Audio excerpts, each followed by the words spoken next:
ಸುವರ್ಣಸೌಧ ಝಗಮಗಿಸ್ತಾ ಇದೆ. ಚರ್ಚೆಗಳು ಕೂಡ ಅದೇ ರೀತಿಯಲ್ಲಿ ಆಗ್ತಾ ಇದೆಯಾ?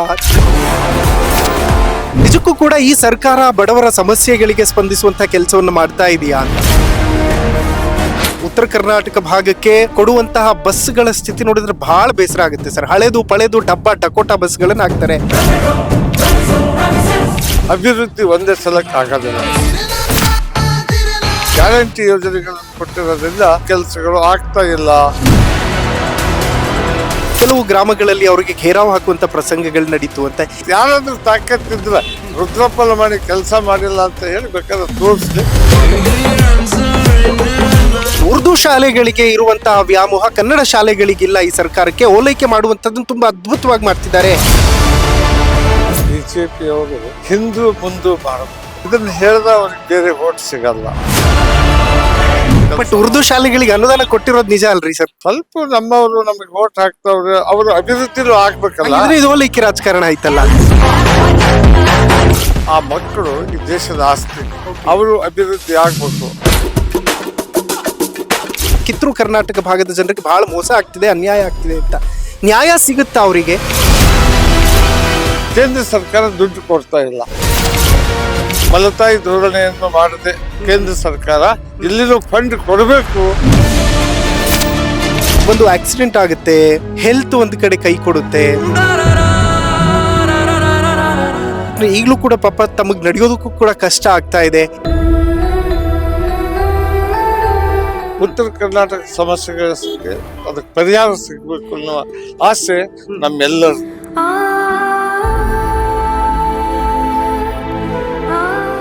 ಈ ಕಾರ್ಯಕ್ರಮದ ಪ್ರಾಯೋಜಕರು ವಿನಯ್ ಕುಮಾರ್ ತರೀಕೆರೆ, ಮಹಾಪ್ರಧಾನ ಕಾರ್ಯದರ್ಶಿ, ಬೆಂಗಳೂರು ಕೇಂದ್ರ ಲೋಕಸಭಾ ಕ್ಷೇತ್ರ, ಯುವ ಜನತಾ ದಳ.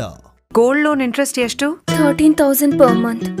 ಅಭಯನಲ್ಲಿ ಇವತ್ತಿನ ಗೋಲ್ಡ್ ಪ್ರೈಸ್ ಚೆಕ್ ಮಾಡಿದ್ಯಾ? ಇಲ್ಲ. ಅಭಯನಲ್ಲಿ ಗೋಲ್ಡ್ ಸೇಲ್ ಮಾಡು, ಗೋಲ್ಡ್ ಇಂಟ್ರೆಸ್ಟ್ ಸೇವ್ ಮಾಡು. ಅಭಯ ಗೋಲ್ಡ್ ಬಯರ್ಸ್. ವೀಕ್ಷಕರೇ ನಮಸ್ಕಾರ, ನೀವು ನೋಡ್ತಾ ಇದ್ದೀರಾ ಹೆಲೋ ಹಿಂದೂ. ನಾನು ಸೈಯದ್ ಹಿದಾಯತ್. ಇವತ್ತು ಅದ್ಭುತವಾದಂತಹ ಒಂದು ಕಟ್ಟಡ ನನ್ನ ಹಿಂದೆ ಇದೆ, ಅದು ಸುವರ್ಣಸೌಧ. ಅದ್ಭುತವಾದಂತಹ ವ್ಯಕ್ತಿತ್ವ ನಮ್ಮ ಜೊತೆ ಜಾಯಿನ್ ಆಗ್ತಿದ್ದಾರೆ. ರುದ್ರಪ್ಪ ಲಮಾಣಿಯವರು ಸರ್, ಕಾರ್ಯಕ್ರಮಕ್ಕೆ ಪ್ರೀತಿಯ ಸ್ವಾಗತ. ಹೇಗಿದ್ದೀರಿ? ಚೆನ್ನಾಗಿದೆ.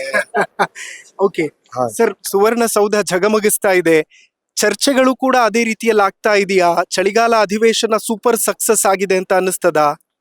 ನಾನು ಕಳೆದ ಬಾರಿ ಮಂತ್ರಿ ಇದ್ದೆ, ಅವಾಗೂ ಈ ಸುವರ್ಣಸೌಧದಲ್ಲಿ ಭಾಗವಹಿಸಿದ್ದೇನೆ ಮಂತ್ರಿಯಾಗಿ. ಆಮೇಲೆ ಹಿಂದಿನ ಸಾರಿನೂ ಭಾಗವಹಿಸಿದ್ದೇನೆ, ಈಗೂ ಭಾಗವಹಿಸಿದ್ದೇನೆ. ಆದ್ರೆ ಈ ಸರಿ ಒಂದೇ ಎರಡ ವಿಷಯಗಳನ್ನ ಬಿಟ್ರೆ ಪ್ರತಿಪಕ್ಷದವರು ಕೂಡ ಒಳ್ಳೆಯ ಸಹಕಾರ ಕೊಟ್ಟಿದ್ದಾರೆ. ನಮ್ಮ ಎಲ್ಲ ಕಾರ್ಯಕ್ರಮಗಳಿಗೆ ಸಾಥ್ ಕೊಟ್ಟಿದ್ದಾರೆ ಮತ್ತು ವಿಧೇಯಕಗಳನ್ನ ಪಾಸ್ ಮಾಡಿಕೊಟ್ಟಿದ್ದಾರೆ. ಒಂದೆರಡು ಘಟನೆಗಳನ್ನ ಬಿಟ್ರೆ ಉಳಿದಿದ್ದೆಲ್ಲ ಈ ಸರಿ ಬಹಳ ಸುರಳಿತವಾಗಿ, ಬಹಳ ಸೌಮ್ಯತೆಯಿಂದ ಕಾನೂನುಗಳು ನಡೆದು ಉತ್ತರ ಕರ್ನಾಟಕದ ಚರ್ಚೆ ಬಗ್ಗೆ ಪ್ರತಿಪಕ್ಷ ಮತ್ತು ಆಡಳಿತ ಪಕ್ಷ ಎರಡೂ ಕೂಡ ಬೇಡಿಕೆ ಇತ್ತು. ಒಂದು, ಈಗ ಉತ್ತರ ಕರ್ನಾಟಕದ ಅಭಿವೃದ್ಧಿ ಬಗ್ಗೆ ಏನೇನ್ ಚರ್ಚೆ ಆಗ್ಬೇಕು ಅಂತ ಎಲ್ಲ ಇತ್ತು.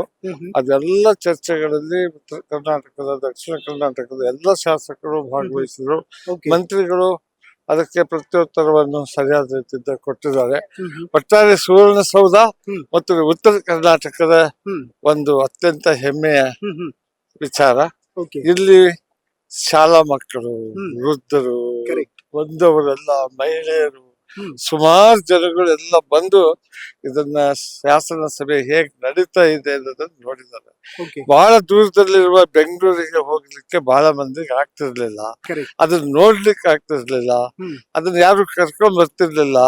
ಆದ್ದರಿಂದ ಕೆಲವು ಜನ ಬೆಂಗಳೂರು ನೋಡ್ತಿದ್ರು, ಬಹಳ ಜನ ಬೆಂಗಳೂರು ನೋಡಕ್ ಸಾಧ್ಯನೇ ಇರ್ಲಿಲ್ಲ.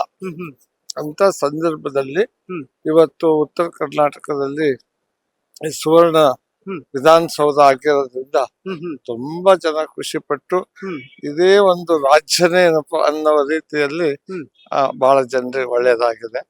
ಅವರ ಮನದಾಳದಲ್ಲಿ ಬೆಳಗಾಂ ಅಚ್ಚಳಿಯದೆ ಉಳಿದಿದೆ. ಮತ್ತು ಸ್ವಲ್ಪ ಗಡಿ ಸಮಸ್ಯೆನೂ ಇತ್ತು. ಇಲ್ಲಿ ಮರಾಠಿಗೂ ಕನ್ನಡಿಗರಿಗೂ ನಿರಂತರವಾದಂತ ಅಂತರಕವಾದಂತ ಒಂದು ಕಲಹ ವೈಷಮ್ಯಗಳು ಹಲವಾರು ವರ್ಷಗಳಿಂದ ಇತ್ತು.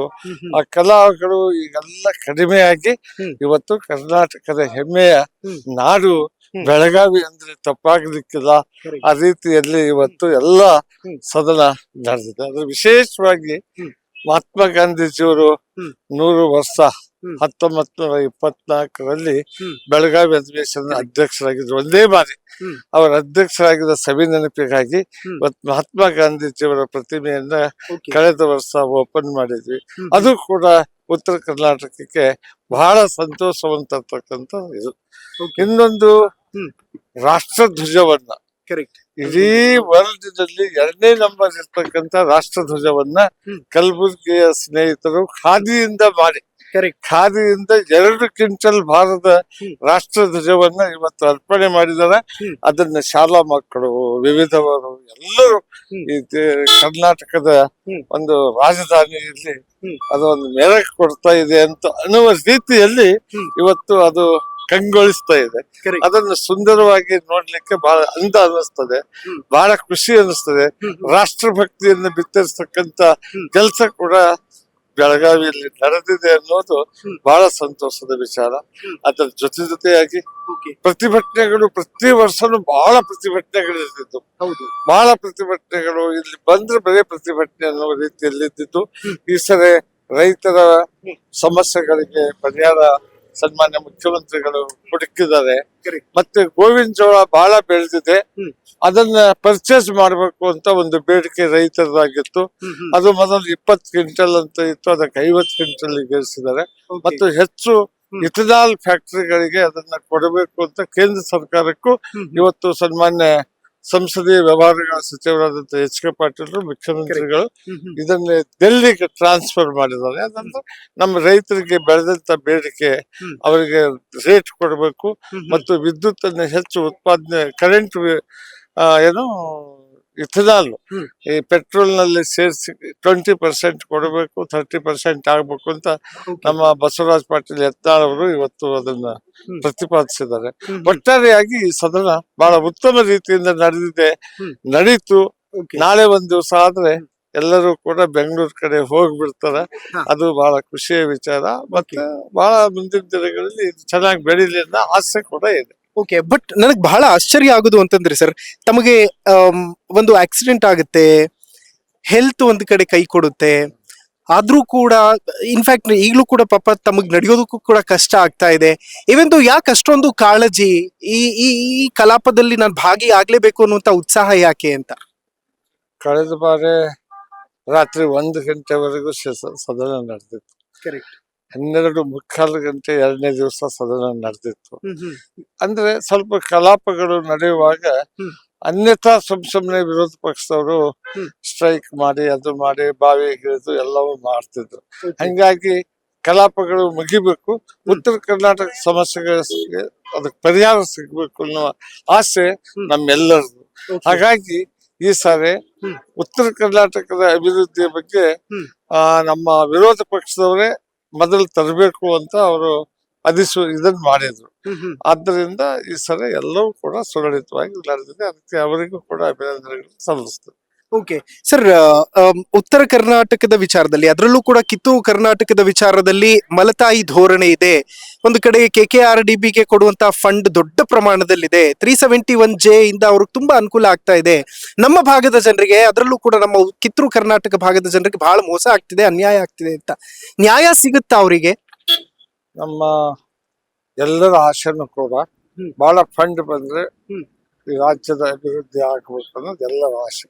ಎಲ್ಲಾ MLAಗಳಿಗೂ ಅವ್ರ ಕ್ಷೇತ್ರದಲ್ಲಿ ರಸ್ತೆಗಳಾಗಿರ್ಬೋದು, ಬಿಲ್ಡಿಂಗ್ ಗಳಾಗಿರ್ಬೋದು, ಹೆಲ್ತ್ ದವಾಖಾನೆಗಳಾಗಿರ್ಬೋದು, ಇವೆಲ್ಲವೂ ಆಗ್ಬೇಕನ್ನುವ ಕನಸನ್ನು ಹೊತ್ತು ನಾವು ಶಾಸಕರಾಗಿ ಬಂದ ಮೇಲೆ ನಾವು ಕೆಲಸ ಮಾಡದೆ ಇನ್ನೊಂದ್ಸಲ ನಾವು ಜನರ ಹತ್ರ ಯಾವ ಮುಖ ಇಟ್ಟುಕೊಂಡು ನಾವು ಕೆಲಸ ಏನ್ ಮಾಡಿದೇವಿ ಅಂತ ಹೇಳ್ಬೇಕಲ್ಲ. ನಮ್ಮ ಸಾಧನೆಗಳು, ಅವ್ರೇನ್ ಮಾಡಿದ್ರು, ನಾವೇನ್ ಮಾಡಿದೇವೆ ಅಂತ ಹೇಳ್ಬೇಕಾಗ್ತದೆ. ಆ ಹೇಳುವ ಸಂದರ್ಭದಲ್ಲಿ ಎಲ್ಲ ಶಾಸಕರಿಗೂ KKIDB ಇಂದ ಹೆಚ್ಚು ಫಂಡ್ ಕೊಡ್ತಾರೆ, ನಮಗೆ ಕಡಿಮೆ ಫಂಡ್ ಕೊಡ್ತಾರೆ. ಅದರಿಂದ ಅದೇ ರೀತಿ ಕಿತ್ತೂರು ಕರ್ನಾಟಕದಲ್ಲಿ ಫಂಡ್ ಕೊಡಬೇಕು ಮತ್ತು ಕರಾವಳಿ ಕರ್ನಾಟಕದಲ್ಲಿ ಫಂಡ್ ಕೊಡಬೇಕಂತ ನಾನು ಇವತ್ತು ವಿಧೇಯಕವನ್ನ ನಾನೇ ಮಂಡಿಸಿದ್ದೇನೆ. ಅದನ್ನ ತೀರ್ಮಾನನೂ ಕೂಡ ಇವತ್ತೇ ಆಗ್ಬೇಕಾಗಿತ್ತು, ಇವತ್ತು ಆಗಿಲ್ಲ, ಬಹುತೇಕ ನಾಳೆ ಆಗ್ತದೆ. ನಾಳೆನೂ ಕೂಡ ಕರಾವಳಿ ಕರ್ನಾಟಕ, ಕಿತ್ತೂರು ಕರ್ನಾಟಕ ಮತ್ತು ಕಲ್ಯಾಣ ಕರ್ನಾಟಕ ಮೂರು ಕೂಡ ಅಭಿವೃದ್ಧಿ ಆಗ್ಬೇಕು. ಆ ದಿಶೆಯಲ್ಲಿ ಕಲ್ಯಾಣ ಕರ್ನಾಟಕಕ್ಕೆ 371J ಕೊಟ್ಟಿದ್ದಾರೆ, ಆದ್ರೆ ಕೇಂದ್ರ ಸರ್ಕಾರ ದುಡ್ಡು ಕೊಡ್ತಾ ಇಲ್ಲ. ಅದು ರಾಜ್ಯ ಸರ್ಕಾರನೇ ಹಾಕಿ ಮಾಡ್ತಾ ಇದೆ. ಅದರಿಂದ ಇವತ್ತು ಅದನ್ನು ಕೂಡ ಒತ್ತಾಯ ಮಾಡಿದ್ದೇವೆ ಪ್ರಧಾನ ಮಂತ್ರಿ ಅವರಿಗೆ ನೀವು ಉತ್ತರ ಕರ್ನಾಟಕಕ್ಕೂ ಕೊಡಬೇಕು ಮತ್ತು ಅಲ್ಲಿನೂ ಕೊಡಬೇಕು. ನಮ್ಮ ಪಾಲು ಏನ್ ಬರ್ಬೇಕಾಗಿದೆ, ನಾವು ಕೊಟ್ಟಂತ ಟ್ಯಾಕ್ಸ್ ದುಡ್ಡು ನಮಗೇನ್ ಬರ್ಬೇಕಾಗಿದೆ ಅದನ್ನೇ ಕೊಡ್ತಾ ಇಲ್ಲ, ಅದನ್ನು ಕೊಡಬೇಕು ಅಂತ ಹೇಳಿ ಸರ್ವಾನುಮತದಿಂದ ಇವತ್ತು ಬಿಜೆಪಿಯವರು, JDS ಅವರು, ಕಾಂಗ್ರೆಸ್ ಅವರು ಸರ್ವಾನುಮತದಿಂದ ಒತ್ತಾಯವನ್ನ ಇವತ್ತು ಸುಮಾರು HK ಪಾಟೀಲರು 4 ಬೇಡಿಕೆಗಳನ್ನ ಇವತ್ತು ಇಟ್ಟಿದ್ದಾರೆ. ಅದರಿಂದ ಈಗಲಾದ್ರೂ ಮಲತಾಯಿ ಧೋರಣೆಯನ್ನು ಮಾಡದೆ ಕೇಂದ್ರ ಸರ್ಕಾರ, ಇದು ಕರ್ನಾಟಕ ನಮ್ಮದು, ಇದು ನಮ್ಮ ಒಕ್ಕೂಟದ ಒಂದು ರಾಜ್ಯ, ಆದ್ದರಿಂದ ಇಲ್ಲಿನೂ ಫಂಡ್ ಕೊಡಬೇಕು ಅನ್ನುವ ಇದನ್ನ ನಾವೆಲ್ಲರೂ ಕೂಡ ಒಕ್ಕೂಟದಿಂದ ಇವತ್ತು ಕೇಂದ್ರ ಸರ್ಕಾರವನ್ನ ಒತ್ತಾಯ ಮಾಡಿದ್ದೆ. ಇನ್ಫ್ಯಾಕ್ಟ್ ಸರ್, ನನಗೆ ಬಹಳ ಬೇಸರ ಆಯ್ತು. ಯಾಕೆಂತಂದ್ರೆ ನಮ್ಮ ಉತ್ತರ ಕರ್ನಾಟಕದ, ಅದರಲ್ಲೂ ಕೂಡ ನಮ್ಮ ಕಿತ್ತೂರು ಕರ್ನಾಟಕದ ರಾಜಕಾರಣಿಗಳು, ಸ್ಪೆಷಲಿ ರಾಜು ಕಾಗೆ ಅವರು ಕಣ್ಣೀರಿಟ್ಟು ಕೇಳ್ಕತ್ತಾರೆ, ಹೀಗ್ ಮಾಡಿ ಹಾಗ್ ಮಾಡಿ, ನಮಗ್ ಜನಗಳಿಗೆ ಮುಖ ತೋರ್ಸಕ್ ಆಗ್ತಿಲ್ಲ ಕ್ಷೇತ್ರದಲ್ಲಿ, ಮತ್ತು ಅಧಿಕಾರಿಗಳನ್ನ ಮಾತು ಕೇಳ್ತಿಲ್ಲ ಅಂತೆಲ್ಲ ಹೇಳ್ತಾರೆ ಅನ್ನೋದಾದ್ರೆ ಯಾಕೆ ಅಷ್ಟೊಂದು ಅಸಡ್ಡೆ ಧೋರಣೆ ಅಂತ? ರಾಜು ಕಾಗೆ ಅವರು ಬಹಳ ಹಿರಿಯ ಸದಸ್ಯರು, ಅವ್ರ ಬಗ್ಗೆ ನಮಗ್ ತುಂಬಾ ಗೌರವ ಇದೆ. ಇವತ್ತು ಕೆಲ್ಸಗಳು ಆಗ್ತಾ ಇಲ್ಲ. ಕರಾವಳಿ ಕರ್ನಾಟಕ ಮತ್ತು ಕಲ್ಯಾಣ ಕರ್ನಾಟಕ ನೋಡಿದ್ರೆ ಉತ್ತರ ಕರ್ನಾಟಕಕ್ಕೆ ಮಲತಾಯಿ ಧೋರಣೆ ಆಗ್ತಾ ಇದೆ. ಆದ್ದರಿಂದ ನಾವು ಪ್ರತ್ಯೇಕ ರಾಜ್ಯ ಕೇಳಬೇಕು ಅಂತ ಕೇಳ್ತಿದ್ದಾರೆ ವಿನಃ ಈ ರಾಜ್ಯವನ್ನ ಒಡೆದಾಳಬೇಕು ಅನ್ನೋದು ಅವರಿಗೂ ಇಲ್ಲ.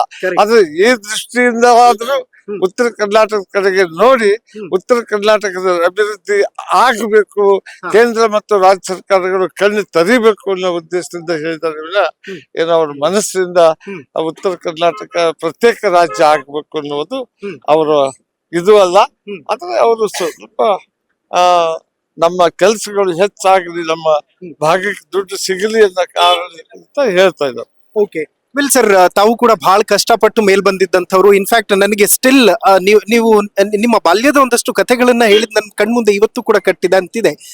ನಿಜಕ್ಕೂ ಕೂಡ ಈ ಸರ್ಕಾರ ಬಡವರ ಸಮಸ್ಯೆಗಳಿಗೆ ಸ್ಪಂದಿಸುವಂತ ಕೆಲಸವನ್ನು ಮಾಡ್ತಾ ಇದೆಯಾ ಅಂತ? ಖಂಡಿತ 5 ಗ್ಯಾರಂಟಿಗಳನ್ನು ಕೊಟ್ಟಿದೆ, 5 ಗ್ಯಾರಂಟಿಗಳನ್ನು ಇಂಪ್ಲಿಮೆಂಟ್ ಮಾಡಿದೆ, ನೋಡಿದಂತೆ ನಡೆದ ಸರ್ಕಾರ. ಅದರ ಜೊತೆಗೆ 6ನೇ ಗ್ಯಾರಂಟಿ ಆಗಿ ಹಿಂದೆ ಇಂದಿರಾ ಗಾಂಧಿ ಅವರು ಪ್ರಧಾನ ಮಂತ್ರಿ ಆದಂತ ಸಂದರ್ಭದಲ್ಲಿ ಉಳುವವನೇ ಭೂಮಿಯ ಒಡೆಯ ಅಂತ ಕಾನೂನು ತಂದಿದ್ರು. ನಮ್ಮ ಸಿದ್ದರಾಮಯ್ಯ ಯಾರು ವಾಸವಾಗಿದ್ದಾರೆ, ಅದು ಸರ್ಕಾರಿ ಜಾಗದಲ್ಲಿರ್ಬೋದು, ಸಹಕಾರಿ ಜಾಗದಲ್ಲಿರ್ಬೋದು, ಫಾರೆಸ್ಟ್ ಜಾಗದಲ್ಲಿರ್ಬೋದು, ವಾಸಿಸುವವನೇ ಮನೆಯ ಒಡೆಯ ಅನ್ನೋ ಕಾನೂನನ್ನ ಹಿಂದಿನ ಸಲ ತಂದಿದ್ರು. ಈಗ ನಾವು 1 ಲಕ್ಷ ಜನರಿಗೆ ಪಟ್ಟ ಕೊಡ್ತಕ್ಕಂತ ಒಂದು ಹೊಸ ಕಾರ್ಯಕ್ರಮವನ್ನ ಮೊನ್ನೆ ಮುಖ್ಯಮಂತ್ರಿಗಳ ಜೊತೆಗೆ ಮಾತಾಡಿದ್ದೀನಿ, ರೆವಿನ್ಯೂ ಮಿನಿಸ್ಟರ್ ಜೊತೆಗೆ ಮಾತಾಡಿದ್ದೀನಿ, ಉಪಮುಖ್ಯಮಂತ್ರಿಗಳು ನಾವು ಸೇರಿ ಇನ್ನು ಉತ್ತರ ಕರ್ನಾಟಕದಲ್ಲಿ 1 ಲಕ್ಷ ಪಟ್ಟ ಕೊಡ್ತಕ್ಕಂತ ವಾಸಿಸುವನೇ ಮನೆಯ ಒಡೆಯ ಯೋಜನೆಯಡಿ ಅವರಿಗೆ ಬದುಕುವ ಹಕ್ಕು ಮತ್ತು ವಾಸಿಸುವ ಹಕ್ಕು, ನನ್ನ ಮನೆ ನಂದು ಇದು ಅಂತ ಹೇಳಿ ಅವರಿಗೆ ಈ ಸ್ವತ್ತನ್ನ ಮಾಡಿಕೊಡ್ತಕ್ಕಂತ ಕೆಲಸನ್ನು ಕೂಡ ಕಂಡಿದ್ದೇವೆ. ಅದನ್ನ ನಾನು ಈಗ 7ನೇ ತಾರೀಕು ಜನವರಿಯಲ್ಲಿ ಹಾವೇರಿಯಲ್ಲಿ ಮಾಡ್ತೇವೆ ಮತ್ತು ಮೆಡಿಕಲ್ ಕಾಲೇಜ್ ಕೂಡ ಓಪನ್ ಮಾಡ್ತೇವೆ. ಆ ಸಂದರ್ಭದಲ್ಲಿ ಮುಖ್ಯಮಂತ್ರಿಗಳನ್ನು ಕೂಡ ಕರೆದಿದ್ದೀವಿ, ಉಪಮುಖ್ಯಮಂತ್ರಿಗಳು, ರೆವಿನ್ಯೂ ಮಿನಿಸ್ಟ್ರು, ಎಲ್ಲ ರಾಜ್ಯದ ಮಂತ್ರಿಗಳು, ಜಿಲ್ಲಾ ಉಸ್ತುವಾರಿ ಮಂತ್ರಿಗಳು ಎಲ್ಲರೂ ಭಾಗವಹಿಸಿ ಆ ಕಾರ್ಯಕ್ರಮವನ್ನು ಮಾಡುತ್ತಾರೆ. ಓಕೆ ಸರ್, ಮತ್ತೊಂದು ಪ್ರಶ್ನೆ, ತಮ್ಮದೇ ಕ್ಷೇತ್ರ ಹಾವೇರಿ. ಸೊ ಅಭಿವೃದ್ಧಿ ಮಾಡುವಂತ ನಿಟ್ಟಿನಲ್ಲಿ ಮತ್ತು ಕಳೆದ 2.5 ವರ್ಷದಲ್ಲಿ ಎಷ್ಟು ಅನುದಾನ ಬಂತು, ಕೆಲಸಗಳು ಹೇಗಾಯ್ತು ಅನ್ನುವಂಥದ್ದು ಪ್ರತಿಯೊಬ್ಬರಿಗೂ ಕ್ಷೇತ್ರದ ಜನರಿಗೆ ಪ್ರಶ್ನೆ ಇರುತ್ತೆ. ಅವ್ರಿಗೇನು ಉತ್ತರ ಕೊಡ್ತೀರಿ? ಖಂಡಿತವಾಗಿ ಈಗ ನಮ್ಮ ಹಾವೇರಿಯಲ್ಲಿ ಕಳೆದ ಬಾರಿ ನಾನು ಸಚಿವನಿದ್ದಾಗ 1112 ಮನೆಗಳನ್ನು ಮಂಜೂರು ಮಾಡಿದ್ದು. ಅದನ್ನ ಹಿಂದಿನ ಸರ್ಕಾರ ಒಂದು ಮನೆ ಕಟ್ಟಲಿಲ್ಲ. Okay. ಈಗ ನಾನ್ ಬಂದ ನಂತರ ಈ ಜನವರಿ 14 ಅಥವಾ 15ಕ್ಕೆ 450 ಮನೆಗಳನ್ನ ಲೋಕಾರ್ಪಣೆ ಮಾಡಬೇಕು ಅಂತ ಇಟ್ಕೊಂಡಿದೀವಿ. ಎಲ್ಲ ರೆಡಿ ಆಗ್ತಾ ಇದೆ, ಅದನ್ನ ಒಂದು ಭಾಗ ಮಾಡ್ತೀವಿ. ಜೊತೆಗೆ ಕುಡಿಯುವ ನೀರಿನ ಸಮಸ್ಯೆ ಇತ್ತು. ಅಲ್ಲಿ ಹೆಗ್ಗೇರಿ ಅಂತ ಇದೆ, 650 ಎಕರೆ ಅದು ನೀರು ನಿಲ್ತಕ್ಕಂತ ಜಾಗ. ಅಪ್ಪರ್ ತುಂಗದ ನೀರು ಅಲ್ಲಿ ಬರಬೇಕು ಅನ್ನೋ ಆಸೆ ನಂದಾಗಿತ್ತು.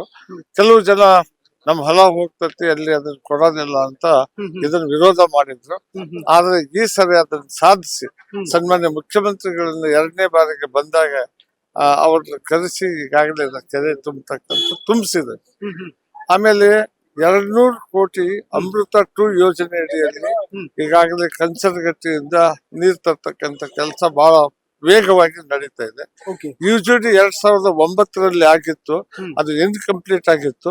ಅದನ್ನು ಕೂಡ ಈಗ ಮಾಡಬೇಕು ಅಂತ ಹೇಳಿದ್ರೆ ಕೋರ್ಟ್ ನಲ್ಲಿ ಕೇಸ್ ವೈಗರೆ ಇದ್ದು ಅವನ್ನೆಲ್ಲವೂ ಕೂಡ ಮಾಡ್ತಾ ಇದ್ದೇವೆ.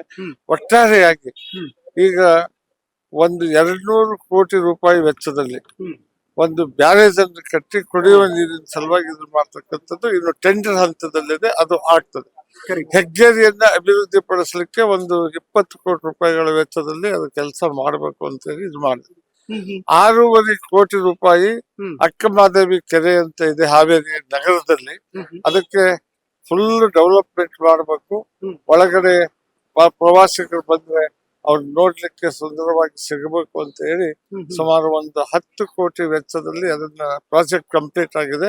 ಪೂಜೆ ಮಾಡ್ತಕ್ಕಂಥದ್ದು ಅಲ್ಲ, ಪ್ರಾಜೆಕ್ಟ್ ಪ್ರಾರಂಭ ಮಾಡ್ಬೇಕಾಗಿದೆ, ದುಡ್ಡು ಮಂಜೂರಾಗಿದೆ, ಅದನ್ನು ಕೂಡ ಮಾಡ್ತೇವೆ.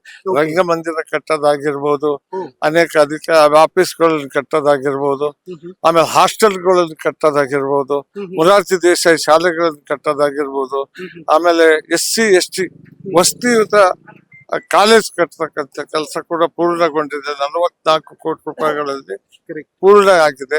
ಅದಕ್ಕೆ ಹಾಸ್ಟೆಲ್ ಕೊಡ್ಲಿಕ್ಕೂ ಒತ್ತಾಯ ಮಾಡಿದ್ದಾರೆ. ನೆಕ್ಸ್ಟ್ ಅದನ್ನು ಕೂಡ ಕೊಡ್ತಾರೆ. ಇವತ್ತು ನಮ್ಮ ಮೆಡಿಕಲ್ ಕಾಲೇಜು ಅದು ಹಿಂದಿನ ಸರಿ ನಾವಿದ್ದಾಗ ನಮ್ಮ ಸರ್ಕಾರ ಇದ್ದಾಗ ಮಂಜೂರಾಗಿತ್ತು.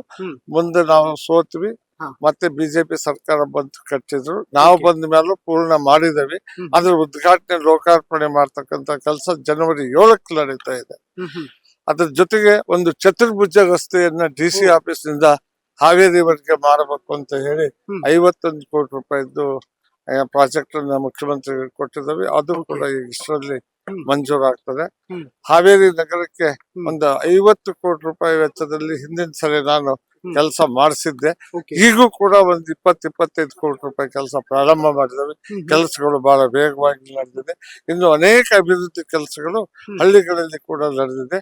ಬಹಳಷ್ಟು ಕೆಲಸಗಳು ವೇಗದ ಗತಿಯಲ್ಲಿ ನಡೀತಾ ಇದೆ. ಓಕೆ, ಇನ್ಫ್ಯಾಕ್ಟ್ ಸರ್ ನನಗೊಂದು ಪ್ರಶ್ನೆ ಏನು ಅಂತಂದ್ರೆ, ನಮ್ಮ ಉತ್ತರ ಕರ್ನಾಟಕ ಭಾಗಕ್ಕೆ ಕೊಡುವಂತಹ ಬಸ್ಗಳ ಸ್ಥಿತಿ ನೋಡಿದ್ರೆ ಬಹಳ ಬೇಸರ ಆಗುತ್ತೆ ಸರ್. ಹಳೇದು ಪಳೆದು ಡಬ್ಬಾ ಡಕೋಟಾ ಬಸ್ಗಳನ್ನ ಹಾಕ್ತಾರೆ.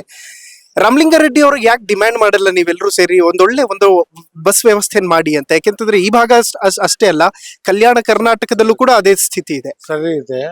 ನಾವು ಏನ್ ಗ್ಯಾರಂಟಿಗಳಲ್ಲಿ ಮಹಿಳೆಯರಿಗೆ ಉಚಿತವಾಗಿ ಬಸ್ ಕೊಟ್ಟಿರೋದ್ರಿಂದ ಶಾಲಾ ಮಕ್ಕಳಿಗೂ ತೊಂದರೆ ಆಗಿದೆ. ಇದು ನಮ್ಮ ಗಮನದಲ್ಲಿ ಇದೆ. ಈಗ 850 ಬಸ್ಸುಗಳನ್ನ ಈಗಾಗಲೇ ತಗೊಂಡಿದ್ದಾರೆ. ಅದರಲ್ಲಿ ಒಂದು 500 ಬಸ್ಗಳು ಈಗಾಗಲೇ ಜಖಂ ಆಗಿರುವಂತದ್ದು ಮೊನ್ನೆ ಹೌಸ್ ನಲ್ಲಿ ಮಾತಾಡಬೇಕಾದ್ರೆ ಅನೇಕ ಸದಸ್ಯರು ಮಾತನಾಡಿದ್ದಾರೆ. ಮತ್ತೆ ಬಸ್ಸುಗಳನ್ನು ತಗೊಂತೀವಿ, ಮತ್ತೆ ಕೊಡ್ತೀವಿ ಅನ್ನೋ ಮಾತನ್ನು ರಾಮಲಿಂಗಾರೆಡ್ಡಿ ಅವರು ಹೇಳಿದ್ದಾರೆ. ಒಳ್ಳೆಯ ಮಂತ್ರಿಗಳು, ಬಹಳಷ್ಟು ಕಳಕಳಿಯಿಂದ ಕೆಲಸ ಮಾಡ್ತಕ್ಕಂಥವ್ರು. ಅದು ಇನ್ನು ಕೆಲವೇ ದಿವಸಗಳಲ್ಲಿ ಅದನ್ನು ಕೂಡ ಮಾಡ್ತೇವೆ. ಅಭಿವೃದ್ಧಿ ಒಂದೇ ಸಲಕ್ಕೆ ಆಗೋದಿಲ್ಲ, ಅಭಿವೃದ್ಧಿ ಹಂತ ಹಂತವಾಗಿ ಆಗ್ತದೆ. ಯಾವುದೇ ಸರ್ಕಾರ, ಹಿಂದಿನ ಸರ್ಕಾರ ಬಹಳಷ್ಟು ಸಾಲ ಮಾಡಬೇಕಿದೆ ಅಂತ ಸಿದ್ದರಾಮಯ್ಯನವರು ಪದೇ ಪದೇ ಹೇಳ್ತಾರೆ. ಅದಕ್ಕೆ ಸಾಲ ತೀರಿಸ್ಬೇಕು, ಅಭಿವೃದ್ಧಿನೂ ಮಾಡಬೇಕು. ಹಾಗಾಗಿ ಸ್ವಲ್ಪ ತಡವಾಗಿದೆ. ಮುಂದಿನ ದಿನಗಳಲ್ಲಿ ಅದೆಲ್ಲವನ್ನು ತೀರಿಸಿ ಸಮೃದ್ಧ ಕರ್ನಾಟಕವನ್ನ ಮಾಡ್ತೇವೆ. ಇನ್ನು 2.5 ವರ್ಷ ಅವಕಾಶ ಇದೆ. 2.5 ವರ್ಷದಲ್ಲಿ ಬೇಕಾದಷ್ಟು ಒಳ್ಳೆ ಕೆಲಸಗಳನ್ನು ಮಾಡಬಹುದು ಅನ್ನೋ ನಂಬಿಕೆ ನನಗೂ ಕೂಡ ಇದೆ. ಈಗಾಗಲೇ ಎಲ್ಲ ಶಾಸಕರಿಗೂ 50 ಕೋಟಿ ದುಡ್ಡು ಕೊಟ್ಟಿದ್ದಾರೆ. ರೂಲಿಂಗ್ ಪಾರ್ಟಿ ಸ್ವಲ್ಪ ಕಡಿಮೆ ಕೊಟ್ಟರು, ನಮಗೊಂದು ಹೆಚ್ಚಿಗೆ ಕೊಟ್ಟಿದ್ದಾರೆ. ಒಟ್ಟಾರೆಯಾಗಿ ಕರ್ನಾಟಕದಲ್ಲಿ ಎಲ್ಲಾ ಕೆಲಸಗಳು ನಡೀತಾ ಇದೆ. ಈ ವಿರೋಧ ಪಕ್ಷದಲ್ಲಿ ಏನಂತಾರೆ, ಗ್ಯಾರಂಟಿ ಯೋಜನೆಗಳನ್ನು ಕೊಟ್ಟಿರೋದ್ರಿಂದ ನಿಮ್ ಕೆಲಸಗಳು ಆಗ್ತಾ ಇಲ್ಲ, Correct. ಸರ್ಕಾರ ದಿವಾಳಿ ಆಗಿದೆ, ಹಾ. ಅದು ಆಗಿದೆ, ಇದು ಆಗಿದೆ ಅಂತ ಅವೆಲ್ಲ ಸುಳ್ಳು. Okay. ಅದು ಅಷ್ಟು ಬಜೆಟ್ ಹ್ಮ್. ಕರ್ನಾಟಕದ ಬಜೆಟ್ ಹ್ಮ್. ಹೆಚ್ಚಾಗಿದೆ. Okay. ಆ ಹೆಚ್ಚಾದ ದುಡ್ಡಿನಲ್ಲಿ ಗ್ಯಾರಂಟಿ ಯೋಜನೆಗಳನ್ನು ಕೊಟ್ಟಿರೋದ್ರಿಂದ ಹ್ಮ್. ಜನರ ಕೈಯಲ್ಲಿ ದುಡ್ಡು ಬರ್ತಾ ಇದೆ. Okay. ಅಭಿವೃದ್ಧಿ ಕಡೆಗೆ ಆ ದುಡ್ಡನ್ನು ಉಪಯೋಗ ಮಾಡ್ತಾ ಇರೋದ್ರಿಂದ ಎಲ್ಲರಿಗೂ ಕೂಡ ಹ್ಮ್. ಪರ್ ಕ್ಯಾಪಿಟಲ್ ಇನ್ಕಮ್ ಜಾಸ್ತಿ ಆಗಿದೆ. ಓಕೆ ಸರ್, ನಾನು ನಿಮ್ಮ ಕ್ಷೇತ್ರಕ್ಕೆ ಬಂದಾಗ ಅಲ್ಲೊಂದಷ್ಟು ಜನ ಚಹಾ ಅಂಗಡಿಯಲ್ಲಿ ಮಾತಾಡ್ತಾ ಇದ್ರು. ಸಾಹೇಬ್ರು ತುಂಬಾ ಸಾಫ್ಟ್ ನೇಚರ್ ಅವರು, ಕೆಲವು ಗ್ರಾಮಗಳಲ್ಲಿ ಅವರಿಗೆ ಘೇರಾವ್ ಹಾಕುವಂತ ಪ್ರಸಂಗಗಳು ನಡೀತು ಅಂತ. ಯಾಕೆ ಈ ತರದ ಪ್ರಯತ್ನಗಳು ನಡೀತಾ ಇದೆ ನಿಮ್ಮ ವಿರುದ್ಧ ಅಂತ? ಅದೆಲ್ಲ ಸುಳ್ಳು. ಹ್ಮ್. ಯಾವ ಊರಲ್ಲಿ ನನಗೆ ಘೆರಾವ್ ಹಾಕಿದ್ರು ಅಂತ ಹೇಳಿದ್ರು, ಹ್ಮ್. ಅದನ್ನ ತಾವು ಕೂಡ ಪತ್ರಿಕೆಯಲ್ಲಿ ಟಿವಿಯಲ್ಲಿ ನೋಡಿರ್ಬೋದು. ಹ್ಮ್. ಅವ್ರು ಘೆರಾವ್ ಹಾಕ್ಲಿಲ್ಲ. ಹ್ಮ್. ನಮ್ಮ ಊರಿನ ಕೆಲಸ ಆಗ್ಬೇಕು, ಹ್ಮ್. ಅದಕ್ಕೆ ಅದನ್ನ ನೋಡ್ಕೊಂಡು ಹೋಗ್ರಿ ಅಂತ ಹೇಳಿದ್ರು. Okay. ಅದನ್ನ ನೋಡ್ಕೊಂಡು ಹೋಗಕ್ ನನಗೆ ಟೈಮ್ ಇರ್ಲಿಲ್ಲ. ಹ್ಮ್. ನಾನು ಕೆಲಸ ಬೇರೆ ಫಂಕ್ಷನ್ ಹೋಗ್ಬೇಕು ಅಂತ ನಾನು ಹ್ಮ್. ನೋಡ್ಕೊಂಡು ಹೋಗ್ರಿ ಅಂತ ಅವ್ರ request, hmm. Not A order, Okay. ಅವ್ರ ರಿಕ್ವೆಸ್ಟ್, ಅವ್ರು ನಮ್ಮ ಪಕ್ಷದವ್ರು. ಹ್ಮ್. ಆಮೇಲೆ ಇದು ಎಲ್ಲ ಬಂದ ಮೇಲೆ ಹ್ಮ್. ನಾನು ಮತ್ತೊಂದು ಕಾರ್ಯಕ್ರಮ ಅಲ್ಲಿ ಮಾಡ್ತೀನಿ. Correct. ಅಲ್ಲಿ ನಾನು ಏನೇನ್ ಕೊಟ್ಟಿದ್ದೀನಿ, ಒಂದೇ ಒಂದು ಊರಿಗೆ ಹ್ಮ್. 11 ಕೋಟಿ ರೂಪಾಯಿಗಳನ್ನು ಕೊಟ್ಟಿದ್ದೀವಿ. Okay. 11 ಕೋಟಿ ರೂಪಾಯಿ ಕೊಟ್ಟಿದ್ದೀವಿ. NREG ಅಲ್ಲಿ 5 ಕೋಟಿ ರೂಪಾಯಿ ಕೆಲಸ ಮಾಡಿದ್ದೀವಿ. ಹ್ಮ್. ಮತ್ತೆ ಈಗ 2 ಕೋಟಿ ಕೆಲಸ ಮಾಡಿದ್ದೀವಿ. ಹ್ಮ್. ಆ ಊರು ಸುಂದರವಾದಂತ ತಾಣವಾಗಿದೆ, ಬಹಳ Okay. ಚೆನ್ನಾಗಿದ್ದಾರೆ. ಹ್ಮ್. ಎಲ್ಲವೂ ಕೂಡ ಸತ್ಯಕ್ಕೆ ದೂರವಾದದ್ದು, ಅದರಲ್ಲಿ ಹುರುಳಿಲ್ಲ. Okay. ಮತ್ ಯಾರಾದ್ರೂ ತಾಕತ್ತಿದ್ರೆ ಹ್ಮ್. ರುದ್ರಪ್ಪಲ ಮಾಡಿ ಕೆಲಸ ಮಾಡಿಲ್ಲ ಅಂತ ಹೇಳಿ ಬೇಕಾದ್ರೆ ತೋರಿಸ್ಲಿ, ಹ್ಮ್. ಅವ್ರಿಗೆ ನಾನು ಸರಿಯಾದ ಉತ್ತರ ಕೊಡ್ತೀನಿ. ನಾ ಮಾಡಿದ ಕೆಲಸಗಳೇ ಸಾಕ್ಷಿಯಾಗಿ ಅಲ್ಲಿ ಕಂಗೊಳಿಸ್ತಾವ. ಓಕೆ, ಇನ್ಫ್ಯಾಕ್ಟ್ ತಾವ್ ಏನೇನ್ ಮಾಡಿದಿರಿ ಅನ್ನುವಂತ ಲೆಕ್ಕ ಕೂಡ ಕೊಟ್ಟಿದ್ದೀರಿ ಈಗ ಜನರ ಮುಂದೆ. ಎಲ್ಲ ಕೊಟ್ಟಿದ್ದೀವಿ. ಸುಮಾರು ಕೆಲಸಗಳು ಕೂಡ ಮಾಡಿದಾವೆ. ಹ್ಮ್. ಸುಮ್ಮನೆ ಅಭಿವೃದ್ಧಿ ಹ್ಮ್. ಒಂದ್ ದಿವ್ಸಕ್ಕೆ ಆಗೋದಿಲ್ಲ. Correct. ದೇಶಕ್ಕೆ ಸ್ವಾತಂತ್ರ್ಯ ಬಂದು 79 ವರ್ಷ ಆದ್ರು. ಹೌದು. ಇನ್ನೂ ಅಭಿವೃದ್ಧಿ ಆಗ್ಬೇಕಾಗಿದೆ, ಹ್ಮ್. ಆಗ್ತಾ ಇದೆ, ಹಂತ ಹಂತವಾಗಿ ಆಗ್ತಾ ಇದೆ, ಸುಧಾರಣೆ ಆಗಿದೆ. ಓಕೆ ಸರ್, ತಮ್ಮ ಜಿಲ್ಲೆಯ ಡಿಮ್ಯಾಂಡ್ ಏನಿದೆ ಅಂತ? ಜಿಲ್ಲೆಯ ಜನರಿಗೆ ಒಂದು ಪರ್ಟಿಕ್ಯುಲರ್ ನಾಡಿ ಮಿಡಿತಾ ಇರುತ್ತೆ ಅವ್ರದ್ದೇ ಆದಂತದ್ದು. ನಮ್ಮಲ್ಲಿ ನೀರಾವರಿ ಆಗ್ಬೇಕು ಅನ್ನೋ ಅಭಿಲಾಷೆ ಇತ್ತು. ನಾನು 1999ರಲ್ಲಿ ಹ್ಮ್. ಬ್ಯಾಡಗಿ ತಾಲೂಕಿನ ಶಾಸಕನಾಗಿದ್ದೆ. Correct. ಅವಾಗ ಅಪ್ಪರ್ ತುಂಗ ನೀರನ್ನ ಹರಿಸಬೇಕು ಅಂತ ಇತ್ತು. ಹ್ಮ್. ಅವಾಗ ಸನ್ಮಾನ್ಯ ಬಂಗಾರಪ್ಪನವರು ಹ್ಮ್. ಮುಖ್ಯಮಂತ್ರಿ ಆದಾಗ ಅದು ಅಪ್ಪರ್ ತುಂಗವನ್ನು ಪೂಜೆ ಮಾಡ್ತಾರೆ. ಓಕೆ. ಅದು SM ಕೃಷ್ಣರವ್ರ ಕಾಲದಲ್ಲಿ ಅದು ಭರದಿಂದ ಕೆಲಸ ನಡೀತದೆ. HK ಪಾಟೀಲ್ ನೀರಾವರಿ ಮಂತ್ರಿ ಆಗಿದ್ರು.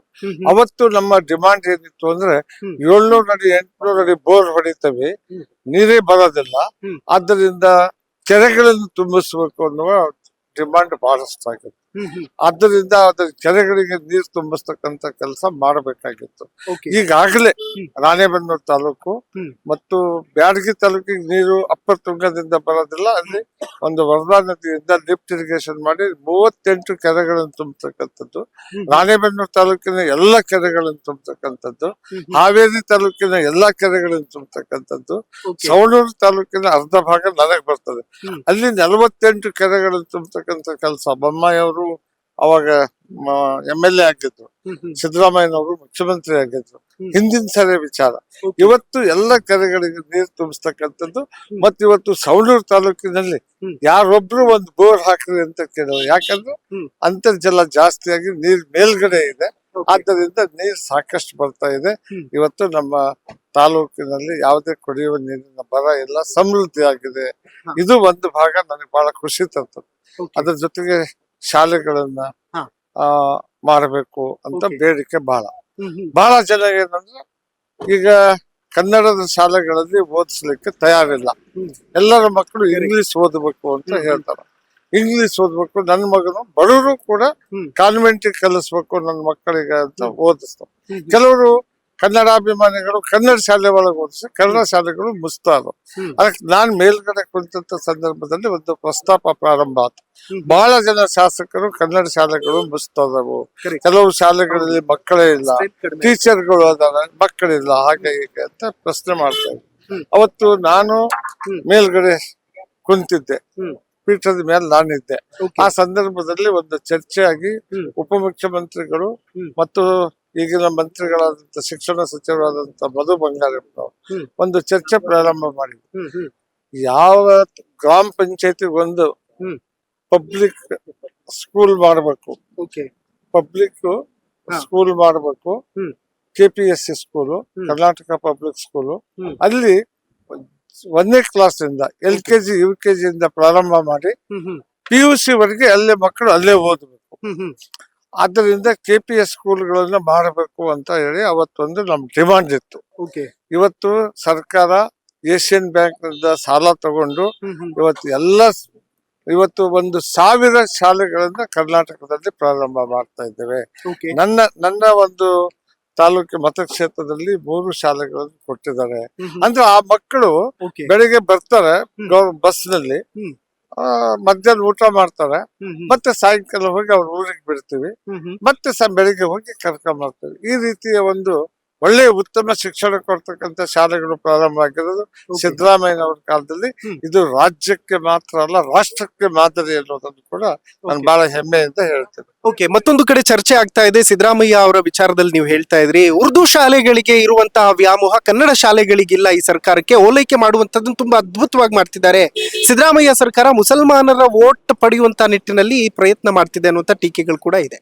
ಬಿಜೆಪಿ ಅವರು ಹಿಂದೂ ಮುಂದು ಮಾಡಬೇಕು, ಹಿಂದೂ ಮುಂದು. ಅವರು ಇದನ್ನ ಹೇಳಿದ ಅವ್ರಿಗೆ ಬೇರೆ ವೋಟ್ ಸಿಗಲ್ಲ. ಅದರಿಂದ ಅವ್ರು ಅಭಿವೃದ್ಧಿ ಕಡೆಗೆ ಗಮನ ಹರಿಸೋದಿಲ್ಲ.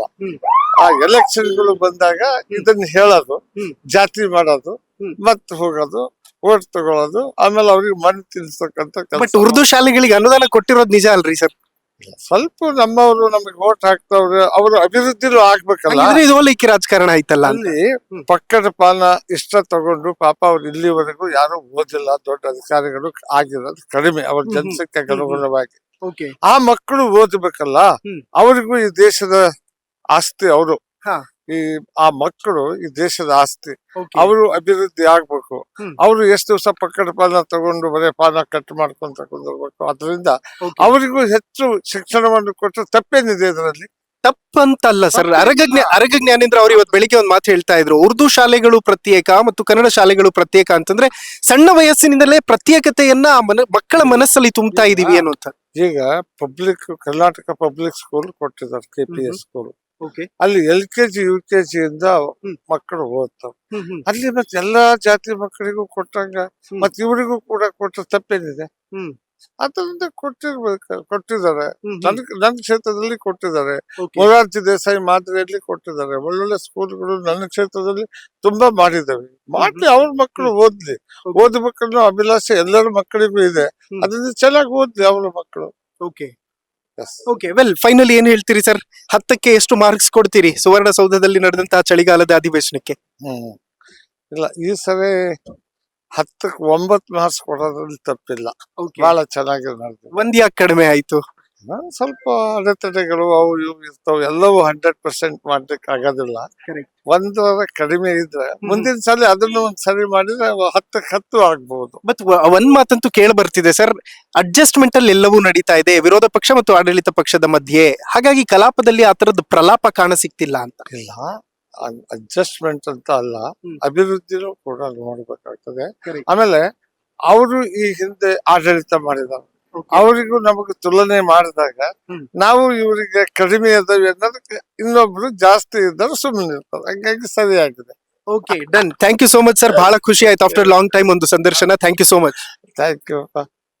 ನೋಡಿದ್ರಲ್ಲ ವೀಕ್ಷಕರೇ, ಇದಿಷ್ಟು ರುದ್ರಪ್ಪ ಲಮಾಣಿ ಅವರ ಮಾತು. ಅದೇನೇ ಇದ್ರೂ ಕೂಡ ಸುವರ್ಣಸೌಧದ ಅಂಗಳದಿಂದ ಸಂಪೂರ್ಣವಾದಂತಹ ಚಿತ್ರಣವನ್ನ ಇಡುವಂತಹ ಪ್ರಯತ್ನ ನಮ್ದಾಗಿತ್ತು. ನೋಡ್ತಾ ಇರಿ ಹೆಲೋ ಹಿಂದೂ. ನಾನು ಸೈಯದ್ ಹಿದಾಯತ್, ಸೈನಿಂಗ್ ಆಫ್, ಬೆಳಗಾವಿಯಿಂದ.